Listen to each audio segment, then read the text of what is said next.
हुकूमत ने कौमी क्रिकेट टीम को वर्ल्ड कप के लिए भारत भेजने का फैसला कर लिया। तर्जुमान दफ्तर खारिजा का कहना है कि पाकिस्तान ने अपनी क्रिकेट टीम को आइंदा आईसीसी वर्ल्ड कप में शिरकत के लिए भेजने का फैसला किया है। पाकिस्तान का हमेशा से ये मौकिफ रहा है कि खेलों को सियासत के साथ नहीं मिलाना चाहिए और भारत के साथ दो तरफा ताल्लुकात को बैन अल-अक़वामी खेलों में रुकावट नहीं बनना चाहिए। तर्जुमान ने कहा, पाकिस्तान का फैसला इसके तामीरी और जिम्मेदाराना रवैये को जाहिर करता है, जबकि भारत का रवैया हमेशा मुतसबाना रहा है। भारत ने एशिया कप के लिए अपनी टीम को पाकिस्तान भेजने से इनकार कर दिया था। तर्जुमान दफ्तर खारिजा ने मजीद कहा कि पाकिस्तान को अपनी क्रिकेट टीम की सलामती के बारे में गहरी तशवीश है। हम इनकी खदशात को इंटरनेशनल क्रिकेट कौंसिल और भारतीय हुकाम तक पहुंचा रहे हैं। हम उम्मीद करते हैं कि पाकिस्तान टीम की मुकम्मल हिफाजत को यकीनी बनाया जाएगा। इतलात के मुताबिक वर्ल्ड कप के लिए पाकिस्तान आईसीसी से सिक्योरिटी जमानत तलब करेगा। अगरचे दफ्तर खारिजा का एलामिया इस बात की गारंटी है कि पाकिस्तान टीम वर्ल्ड कप के लिए भारत का सफर करेगी। ताहम मीडिया रिपोर्ट्स के मुताबिक पाकिस्तान ने इस बात का अभी तक फैसला नहीं किया कि क्या वो भारत के साथ अहमदाबाद में ग्रुप मरहले का मैच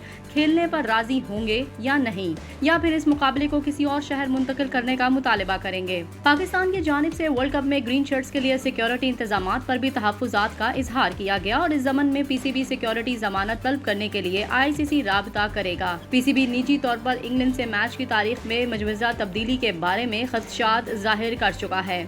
बार बार के शेड्यूल में तब्दीली पाकिस्तान को मुतासिर कर रही है। इस हवाले से पीसीबी और बीसीसीआई में अभी तक बराह रास्त राब्ता नहीं हुआ और ये बात भी वाज़ेह नहीं है कि कब ये फैसला पाकिस्तान तक पहुंचाया जाएगा। वर्ल्ड कप का आगाज 5 अक्टूबर को सन 2019 की फाइनलिस्ट टीमों इंग्लैंड और न्यूजीलैंड के दरमियान मैच से होगा, जबकि इसका इख्तिताम 19 अक्टूबर को अहमदाबाद में शेड्यूल फाइनल पर होगा। ताहम अभी तक ये बात वाज़ेह भी नहीं हो सकी कि इस टूर्नामेंट की टिकटें कब फरोख्त के लिए पेश की जाएंगी।